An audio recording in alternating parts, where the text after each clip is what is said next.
Good morning. I'm RGX coach and mentor Dan Bubany, and twice a month we spotlight yet another RGX coach who's experiencing life-changing results. Well, that sounds too good to be true, and I'll admit I was just as skeptical as you are. Attaining greater work-life balance, making more money than you ever thought possible, growing your business, or even just running it more efficiently. These are genuine success stories from real coaches just like you and me. Ryan Zylstra is a performance golf coach and the director of instruction at Richmond Country Club in Richmond, Virginia. He played college golf at Virginia Commonwealth University in the early 2000s and played professionally for 12 years, bouncing around mini tours from Florida to Maine. When he started at RCC, the club had never had a head teaching professional in its 70-plus years of existence. Ladies and gentlemen, please join me in welcoming Ryan Zylstra. Ryan, thank you so much for joining us. How are you doing today? I'm doing wonderful, Dan. Thanks for having me. Of course. Well, my first question is, you came to RGX more than 5 years ago now, and like a lot of us, you were inspired by this quirky British guy, Will Robbins. Do you remember what it was about him that got you to make that change in your life and join RGX? Yeah, it was, when I got in the golf business 5 years ago as a club pro, just looking for ways to kind of enhance my ability and my skill and be able to give my clients and students a better result. And I stumbled upon Will on a podcast on Golf of Life of, and honestly, it was the one that he talked about his increase. It was like a 3-part series of how he made 20,000 his first year, and then he was like, you know what, if I'm going to do this, I'm going to kind of do it my way, and got into coaching, and it was like 75,000 and 150, and then on to where he's at now. And it just really inspired me. I'm like, if a guy that's got very similar kind of background to me, played college golf, or both, international. I'm not from the United States. I'm from Canada originally. Came down here, played pro golf, and kind of just got into coaching. Different paths of how we got there, but that's kind of the gist of it. And it was just like, there just seems like everything he was saying made total sense to me about like teach rope, get results, not teach golf swing, right? Like people pay for results. And I was like, it just made total sense. And so I kind of got into the RGX that way and reached out to them there. And Will got on a call with him, and the rest is history now. So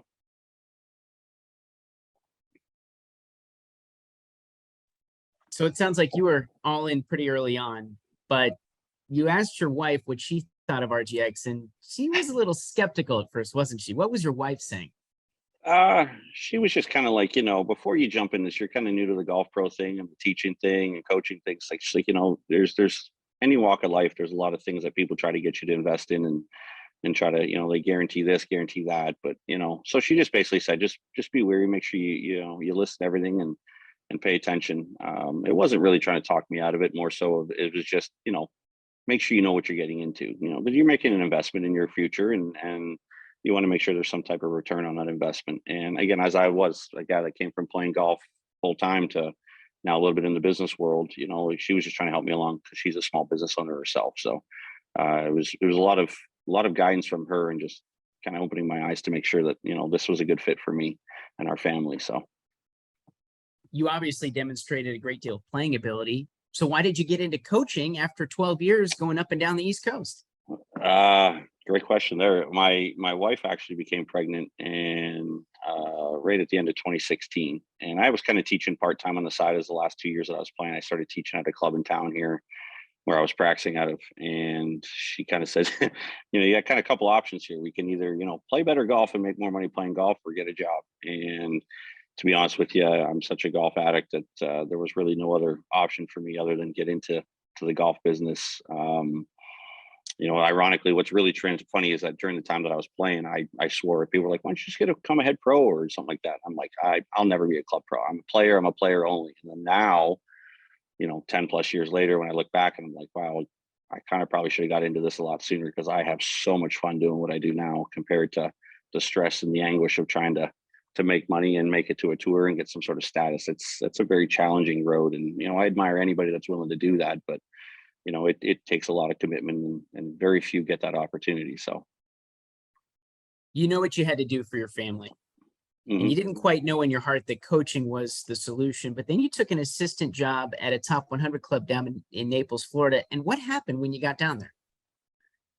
That was, my first job in the business was here in Richmond. My head pro, that ironically is my head pro now, again, for a second time. He gave me an opportunity, and I came into the business as a director of player development. And so basically just in charge of creating programming for the club and doing some teaching. But what I did was I played a ton of golf, and my game stayed very sharp. So I won a bunch of events that year. And what it did is it opened some doors for me. I went to that top 100 club in South Florida, which unbelievable experience being at the club. The people I meet, the facility, how well run it was, just everything about it was great. But I went from being outdoors pretty much every day to being indoors every day and spending 50 hours a week indoors, and only getting to play occasionally and teaching the odd lesson. It was a real eye opener to me.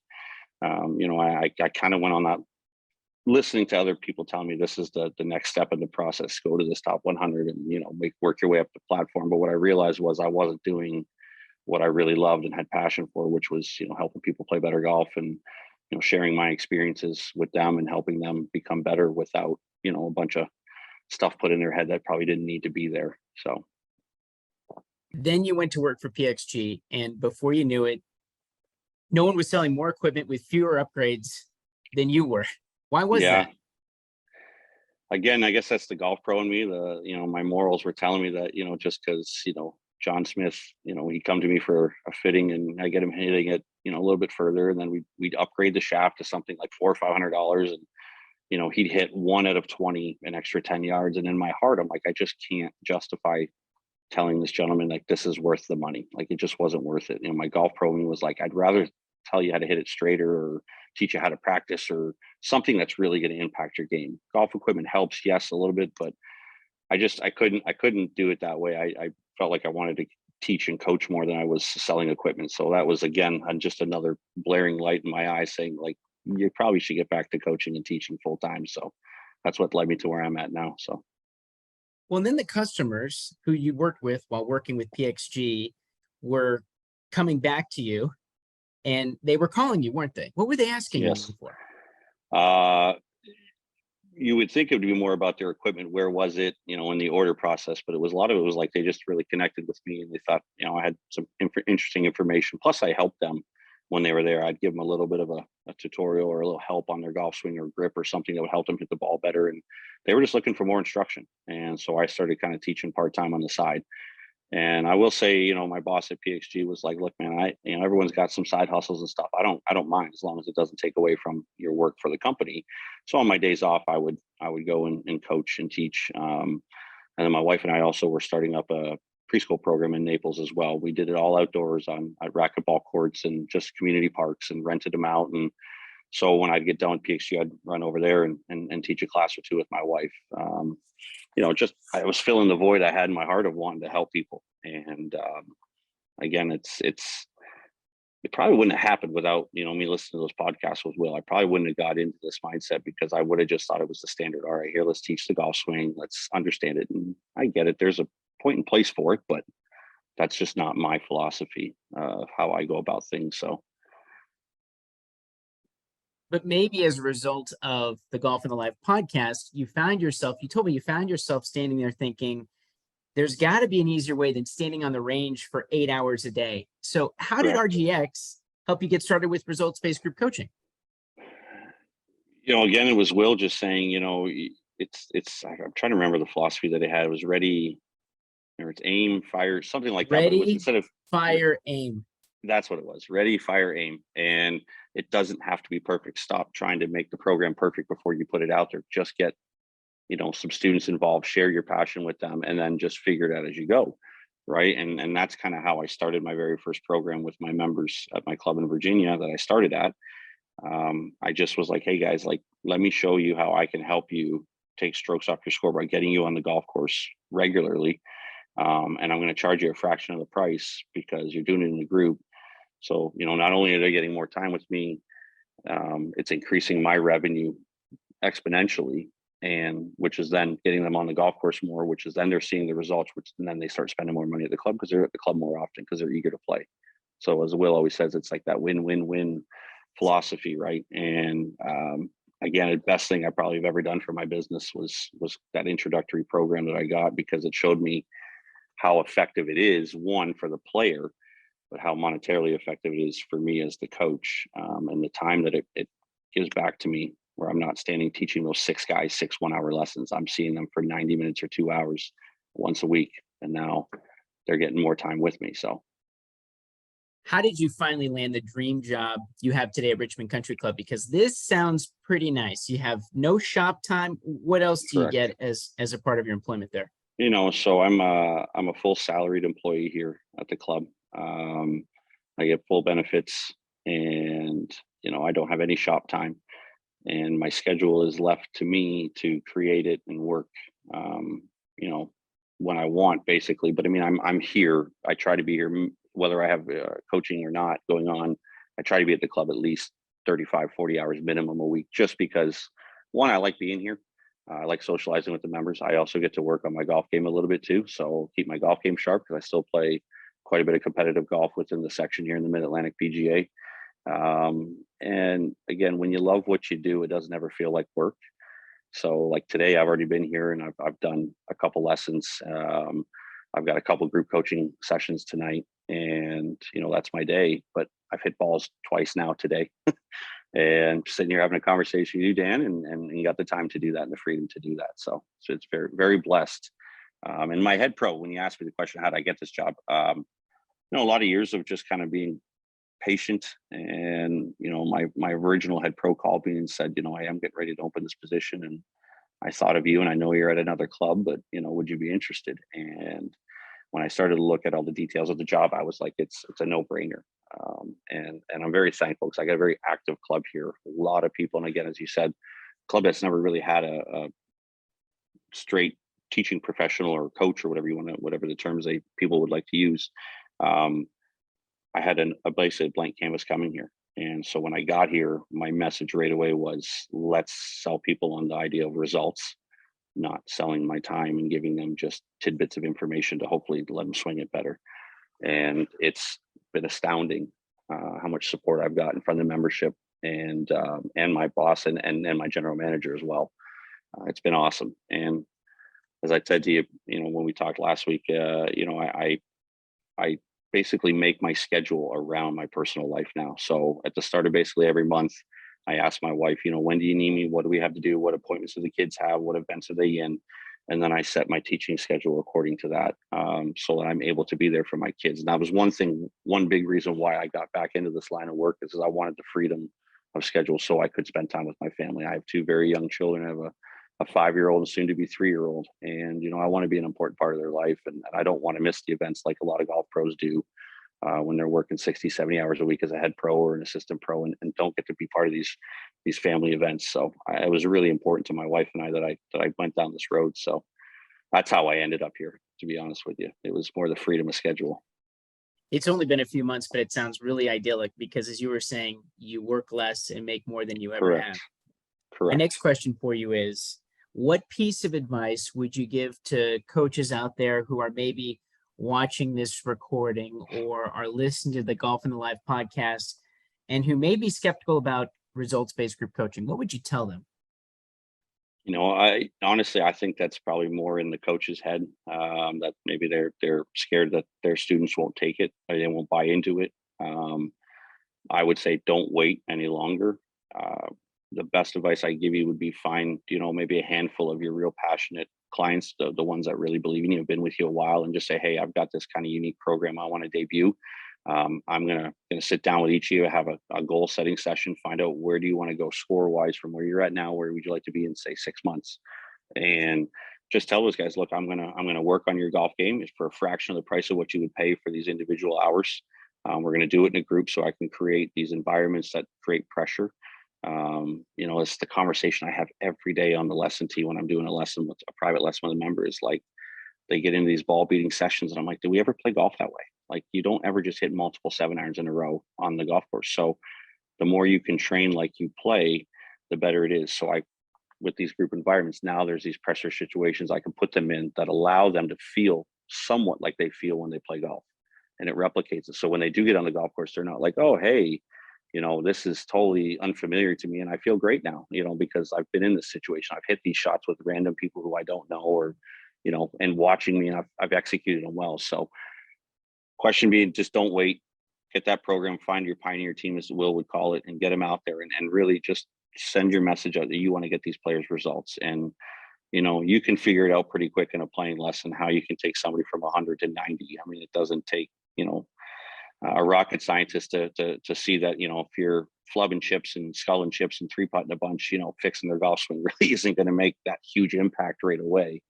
Right. I've been under the belief that if I can help them and see them and solve some of their issues early and get them to take 3, 4, 5 shots off their score just by improving their putting or their chipping contact, they are now a fan of mine because they believe that what I'm doing, I have the best interest at heart. I got their strokes off their score quick. And then now they're bought into it and they're part of the program and they want to do better and they just want to keep going. And then that just, I don't even promote my programs at all, really. I've got enough people here at the club that word's spreading and people are filling programs for me. They'll call me and say, hey, can I get in this program? Be like, I don't have space. But if you know a couple other friends that would love to do it, feel free to reach out to them. And if you get those friends, I'd be willing to set up a time for you guys and get a program going for you. So now those members are selling my program for me and filling it as we go. So it's been awesome. So don't wait. Once a coach makes the decision, and this can be a big one, to get away from coaching or teaching individual one-on-one private lessons out on the driving range and to adopt a results-based group coaching philosophy, what would you tell them about choosing a target audience that's right for not only them, but for their facility and the kinds of programs they want to offer? Yeah, again, it goes back to my time with talking with Will. It was like, identify the type of player you enjoy working with the most. It's not always necessarily the one that you think is going to give you the most money, because at the end of the day, the money is a nice benefit of our work. But as a golf pro, our real passion is to help these people play better. And what I've come to see and realize over the years of doing this is that juniors are very impressionable. And you can create a good impression if you've got a nice personality. You're willing to spend the time to get to know these kids and help them develop. They typically are recession proof too. Usually if the economy goes, parents will still spend money on their kids if their kids are having fun and enjoying it, if they've got it, before they would spend it on themselves. And also ladies, I'm a real big advocate for women's golf, especially here at the club and any club that I've worked at, because, when you look at the memberships at most clubs, predominantly male dominated, most clubs, very heavy, probably most sides, more than 50%. And I would say upwards, some clubs are probably 60, 70, 80% men. And my goal is to get more ladies involved. And by creating these fun environments for them, where they can come out with their girlfriends or whatever, and it's a low stress environment, but they're having instruction and it's fun. It's not this, I'm here and he's trying to teach me how to hold a club and swing all these positions, and he's throwing this jargon at me. I have a class tonight and we have cocktails, or I don't. The ladies have cocktails while they do it. They enjoy it. They like to have a little cocktail, some socializing, and I just make it all about them for that 1 hour. And the golf is a nice part of it, right? But now they want to go do encore stuff with me, and so they sign up for my encore sessions, and I get these ladies out there and teach them how to play. But I'm scaling the golf course down to fit their ability level, so they're seeing success right away. So those are my two big markets, are my ladies and my juniors. Men, I've found that there is some success with men, but men are hard sometimes. They're finicky. If they've been playing golf for 30 years or whatever, as most of my members are here, they're longtime golfers. Getting them to change habits or listen to my point of view is not always as easy. They're a little more stubborn, I've found, but doesn't mean they all are. It's just some are. And so the ones that want it, they will approach me. And again, I have them say, hey, find a couple friends that are like-minded and let's get a program going, and that's been the real thing. Just find the target audience. And, Will told me, based on my background as a player, he's like, I think if you enjoy juniors, then get that junior program going, but really fire into like your competitive program. Get your high school kids going, because that's your background. You use your leverage as a player in all your experiences from competing on the PGA Tour to, high-end level amateur golf and Division I golf, and really make that your selling point eventually, right? But I got to get the kids in the door first, get them into a program, and then kind of develop these kids into this high school program, which I'm starting to do now. I've got more high school kids now than I would have thought after about 5 months at my new club. There's a lot of attention here for me, and I appreciate it. I'm very thankful for the opportunity. One of the things that you told me that really resonated with me was you said, be really passionate about your message. Don't stray from it. So I want to ask you on this recording, what's your message and how did you refine it so that players would not only follow you, but that they would start filling and selling out your coaching programs for you? it was, again, it was just a simple question of like, what are you shooting? What are your scores currently right now? And what would you like to get to? And again, it was all result based driven, and it wasn't making the swing look pretty or whatnot. That wasn't my selling point. It was like, if you want to go from 95 to breaking 90 regularly, I'm going to show you how to do that. And it's probably not going to be along the lines of what you think it would be, which is most people think it's swing instruction. Yes, there's a time and place for it. They got to understand how to keep the ball in play. That's one of the key aspects of scoring, is not losing golf balls. But just selling the idea of a result, like, let's just get your result, and the faster I get it for you, the more people are willing to pay, because that's the satisfying part of golf. I've still have yet to come across anybody that I taught that said, hey, I really enjoy stinking at the game. I don't really care if I shoot good scores or not. I don't find that too often. People who play, they're doing it because they want to come out and have fun, and nobody has fun shooting really bad rounds. They have way more fun shooting personal bests. And when you get that kind of flow going, and people start to hear that, and you get one person that has this breakthrough moment, then they tell their group of friends that they play with on a regular basis, and then those people reach out, then the word just spreads crazy. And it's been very, very beneficial, again, to my business here, and how fast I've been able to develop a very successful business here, way faster than I thought. I thought it would take me a year to get to where I'm at right now, but it's transformed pretty quickly. RGX coach Jim Estes has also been on one of these RGX coach spotlight calls, and he's Mhm. famous for saying transformational, not transactional. In your opinion, how important is it to build those types of relationships with your players as opposed to just taking their money? I know Jim. We're in the same section here in the Mid Atlantic PGA, so I've played with him a few times, and we've been to some conferences. We've crossed paths at different coaching conferences around the country too. And I heard that podcast, and he was like, be more, create transformation, not transaction. And again, that's just another one of those kind of like sayings that just sticks in my mind. And so that is actually one of the things I say to people when they call me or reach out for a lesson, is I want them to know, like, look, you're not paying for my time. You're going to pay for hopefully a result. Okay. So I want to make this more like, let's get to know you if you really want to. Now, look, if there's some people that don't want that, and you've got to accommodate them. That's my job as director of instruction, to accommodate everybody. But if I do have that phone call, once they get that initial phone call before the first lesson, and they hear my message and hear the passion coming out, all of a sudden now they're into like, hey, like, yeah, let's do this long-term thing. I kind of like this. I'm willing to go. So I always throw in, if they're more looking for swing, I'll say, look, how about we do a playing lesson, right? But here, why don't you come meet me 30 minutes before we go play? And I'll take a look at your swing on the range. We'll talk a little bit about your golf swing, but let's go on the golf course. Let me see how you play, and let me share some of my ideas and thoughts on how to get you better. And I'm going to guarantee you, again, it's probably not what you think it's going to be. And I have had so many successful results out there recently, where I've had people that are just trying to break 50 regularly, and they stand on the eighth tee of our 9-hole playing lesson, and they're like 4 over par or 5 over par. And they're like, what's going on here? Right. And then they hear it, they see the score, and I'm sure enough, every one of them have either doubled or tripled the final hole, because they're thinking about it. And that's a great selling point, again, for me to say, look, now you can see how mentally the game, our emotions can, carry your golf game, right? It's not so much the mental side, it's the emotional side. Your emotions got invested, you got tense, you got tight. And I have that conversation. Was it your technique that failed you, or did the emotion and the tension get to you? And every one of them always say, yeah, I felt myself tense up a little bit. I got a little rigid because I was wanting to play really well. I hadn't been playing that good lately, and this was amazing. So again, very transformational for them. It's not a golf lesson of, hey, yeah, that club looks like it's on plane, and you're hitting it a little straighter. It's like, look, the guy I had last week, actually, to be honest with you, we got done, and I said, of the score you just shot, like, he was a guy that was trying to break 90, and he was 4 over going in. And I said, through these first 8 holes, you're 4 over par. So you've made 4 bogeys, 4 pars. How many shots have you hit perfect? And he's counting through, and he's going around through his round, and he's like, I can count maybe 2 that I hit really well.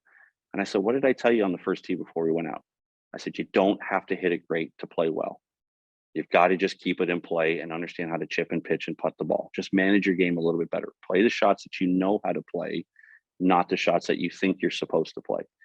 And now those kind of phrases, I'm starting to hear it from other guys, like, oh, you told this guy not to worry about a swing and just think, play the shots he can. I'm like, yeah, we have a whole bag of tools, but if some of those tools are ineffective, we probably shouldn't be hitting those ineffective tools on the golf course when we're playing, if we're trying to play and play well. So all these tidbits of stuff that I've learned along the way from Will and other RGX coaches, Sarah Dant, another wonderful RGX coach, a mentor of mine who, when I lived in Naples, after we know what happened yesterday, I know whenever this airs or people listen to it, it was a very devastating hurricane that hit Southwest Florida yesterday and very close to home. I just moved from there a year ago, and a lot of my friends and colleagues, a lot of damage down there, but a lot of everyone's safe that I know of. And Sarah is down there, and that's where I met her. And she's just such inspiration because she's so awesome at what she does with her ladies program at Royal Poinciana. And I've been, able to go out and watch and observe her. And again, for any RGX coach or anybody, we in this business, a lot of people talk about going to watch these top teachers teach, these Mike Adams and if you get into watch Butch or someone like that, and we learn a lot from that too. But if you really want to see how people impact the lives of multiple people, go watch any RGX coach that is absolutely killing it. And there's many around now. It's way more than there was when I first started with RGX 5 years ago. And that's a testament to Will and what he's created and the coaches that are pushing his philosophy out there, much like you, Dan, and myself, that big advocates for him. Just don't wait, just get out there and create a program and just watch how it can change your life financially and time wise and the lives of other players. It's revolutionizing golf instruction for a reason. Correct. But I want to stick to the word transformational because we've been talking a lot about that.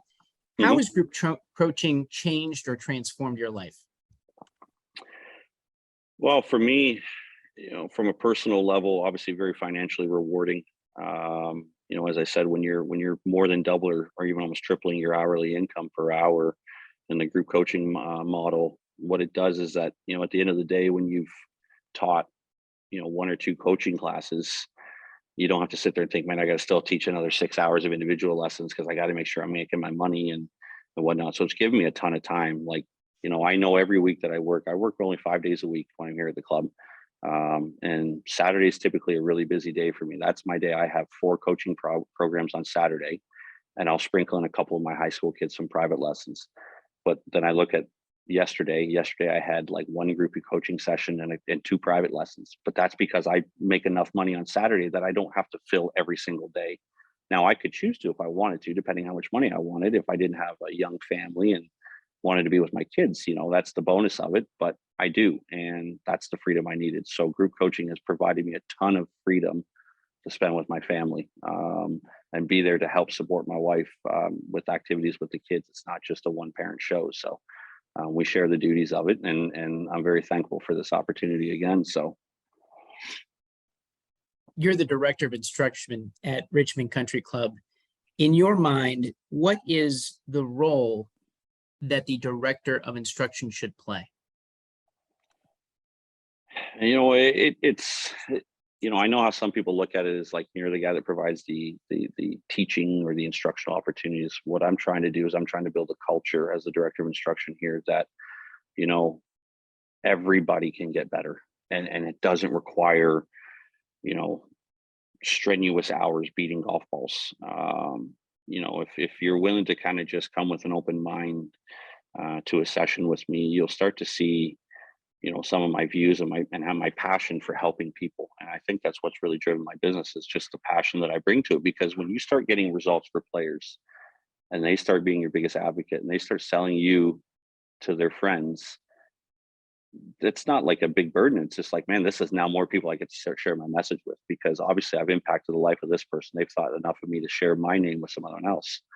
And that is what the culture I want here at my club is. I want everyone to know that no matter what your needs are, your ability to play or practice or whatnot, you can get better in a multitude of ways. And it doesn't necessarily always have to be swing fix. And that's what I want people to understand, is that, and I think Will and everybody else is doing a good job, the PGA now of with PGA coach and trying to get the message of get group coaching going, get some coaching. Even if you get just 2 players or 3 players, it doesn't have to be 6, just get a couple players into a coaching program and start to watch how that transforms for them. Their games transform, and your life does too as a coach, because the freedom starts to be there to do other things, which as a golf pro, I think most golf pros, head pros and assistants are grossly underpaid for how much time they put here. When you are the professional of your business and making less than a lot of other people that are members of the club that aren't quite quote unquote professional of their business. It just doesn't make sense to me. And that was an eye opener for me as well, when it was like, which path do I want to go? Do I want to go the management side? Do I want to go the retail, whatever side? No, I'm going to go coaching and teaching, because that's just, you see the results. Again, it was the Golf and Life podcast of Will. It's this 3-part series of, and again, I don't want to, I'm sure wasn't trying to be braggadocious about it, but it was more, he was just like, look, for guys like myself, if you want to get making some good money, but to also do it in an effective manner, this is a really good way to do it. Here's the results I've gotten. And again, what is he doing? He's selling results, right? And people are willing to pay for results. And that's what's transformational for people. It's not transactional then.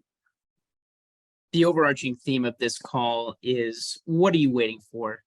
Get into coaching, right? Correct. And hopefully that's kind of the message that a lot of these coaches are taking away from today's call. But I also think it's important to leave coaches with just, 1 or 2 bullet points of things that they can do in order to help advance their coaching career if they're considering results-based group coaching, that kind of thing.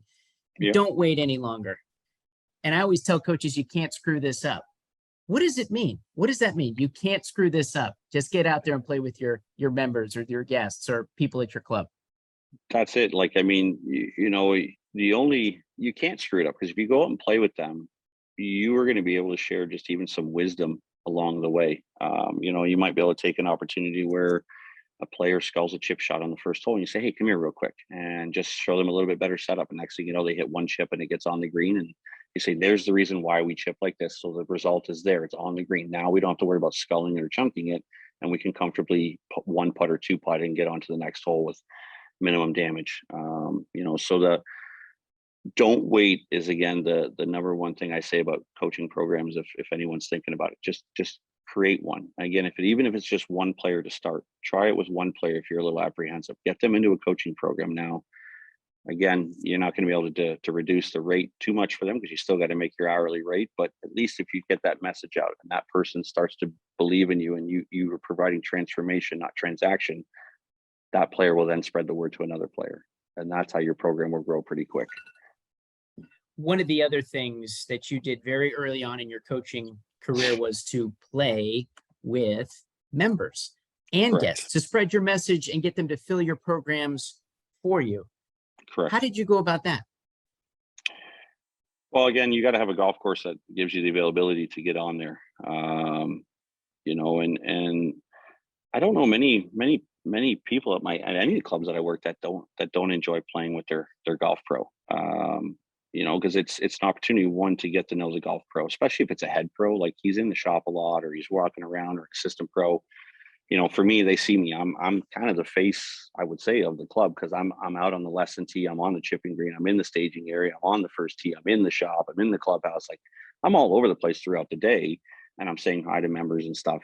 So it's just I kind of lost track there of the conversation we were having. The question you asked me, because I got on a little tangent. Just playing with members. And getting on the golf course, they just really, really enjoy the opportunity to get to know you. And that's the thing, is if you're just yourself, you don't have to be somebody that you're not. Don't be up there trying to like schmooze them, or be something that you're really not. If you're just genuine of who you are as a person, they're going to like that, and they're going to want to spend some more time with you. Especially if you could golf a little bit and you got some decent skill set as a club pro. Not everybody's a great player. Not everybody has to be a great player to be a great coach. But that's one of my selling attributes, is my ability to play the game. And when they go play with me, as Will does too, I will hit some bad shots on purpose, and then show them like this is a pretty simple recovery from here, right? Like even a good player is going to hit a lot of bad shots.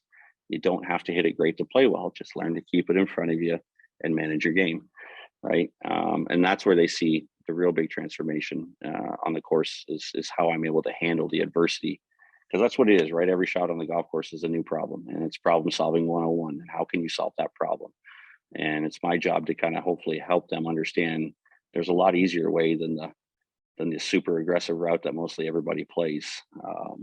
And the results show for it, because I don't remember, someone has said it probably long ago, but again, I heard it from Will, saying it's a lot easier to avoid double bogeys than it is to make birdies. And I've heard Will say that before, and that's been an adage that I use a lot. Like, You know, I wish my high school kids this past week in regionals would have kept that advice, but I went out and watched them because I went out to support the kids I coach. I believe in that. And again, that's selling my message that I'm not just here for a transaction. I'm here as a transformational coach. I want to see in the trenches what these kids are doing, because the story they tell me when they come out might be a lot different than what I see, because they've got a biased opinion, right? It's them, and I have an unbiased opinion. I'm out there just observing, and I got a couple kids I got a lesson with over the weekend, and I'm going to have these conversations with them. Like, you know, there's some holes you made some poor decisions, and we've talked about this on the golf course, right? And that's where we got to pump the brakes when you're in that environment and learn to control our emotions and make the best decision. So that's something I'm going to be able to work with them now. And that's not done on the driving range. That's going to be done on the golf course. I'm going to put them in these environments that they were facing in these tournaments. And I'm going to say, hey, how would you handle the situation different to avoid making that double or that triple? You know, you guys missed qualifying for the state tournament by, 6 or 7 shots between 3 of you. Is there any way you think you could have saved 2 shots apiece by not making double or triple and just making a bogey? And that's the best part about the on course, is that you really can get hands on and show them. You know, you can't do that on the driving range. It's hard to really replicate that when you got this big open field and no obstacles in your way and no pressure, right? Much like we started talking in the beginning, train like you play, right? Don't be the ball beater, the amazing golf ball whacker guy. Don't be that guy, right? So not if you want to get better. This has been an absolute pleasure. As we wrap up our call today, and we really appreciate you sharing your story with us, is there anything else you'd like to add that I haven't asked you today? No, not at all. I just would say, like, to anybody that listens to this, there is a better life for golf pros out there. And, some of these articles that have come out in magazines and that's rummaging around the golf business, some of these horror stories, and, it doesn't have to be, because I'm the exact opposite of some of these horror stories. And I've done this in less than 5 years of being in the business. I've gotten to this point. I've just been really passionate about sharing my message and my passion for helping people. And if you're thinking about it, stop thinking, just do it. If you have any questions, feel free to reach out to me. I'd be glad to speak to anybody that has any questions or concerns about it. Because, when I grew up in Canada, I didn't think at any point would I ever be a golf coach living in the United States when I was a kid. But, I look at it now and I'm like, I think this is what I was meant to do and meant to be, was a golf coach. And I am so ecstatic to be a part of it and help people just play better golf and be a part of their lives. Like, I know a lot about people that I wouldn't have known had I not created these relationships, just personal stuff from kids, where they go to college, how their wives are, not wives, how their wife is doing, and stuff like that. So it's been really cool to meet some wonderful people and get to know them more than just a 1-hour golf lesson. Yeah, your swing looks great. Hopefully some other coaches, and maybe more than one, will be inspired, just like you were, Yeah, to join sure. RGX and to start their journey, to start your journey with RGX, and to continue your coaching journey with RGX by your side. Schedule a call by going online to rgxcoach.com/explore, or grab your phone and snap the QR code on your screen. Let us help you achieve your goals. In fact, we guarantee results. For Ryan Zylstra, I'm Dan Bubany. Thanks for joining us. Have a great rest of your week and a great Thursday between now and our next call. I'll catch you on the RGX community. Thanks.